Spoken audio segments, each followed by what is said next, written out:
แล้วมือสูงเขามาด้วยลูกอ่อนเตะปิดลูกบอลกันในขนอในเตะปิดหมักหนังเผยก็ว่าเผยใครเอาลูกบอลเข้าในประตูกันขนอคนไปประตูโกโลแก่ขนอคนตีอันจุ่มเฮาโกโลแก่ตาเตะปิดเข้าประตูเบิ่นขนอเพราะว่าคนไปประตูแก่ก็คนอ่านหมอปิดนั่นก็ไปเฮ็ดแก่ครับเป็นก็ปิดเข้าประตูเท่าไหร่นี่ครับยันไม่ได้การตีอันแก่แขนในมันโดไล่กินได้มือกันผู้อันผู้อีค่ะเนาะคนไปพักตูนั่นโดได้ใส่มือกำบันนำขนอไปฮับวันค่ะคนซื้ออันปิดบางนังได้ได้ใส่มือค่ะเนาะใส่เฮียงกินหลายค่ะกินได้เรียนก็โดเรียนปิดก็โดปิดค่ะเนี่ยด้วยเขาด้วยพี่น้องเขาด้วยค่ะ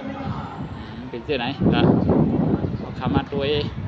การบ้านการเมืองของงานคนปิดบางนังเขาก็ตัวแนวครับอันนี้ก็เขาขามารัดผลเปียก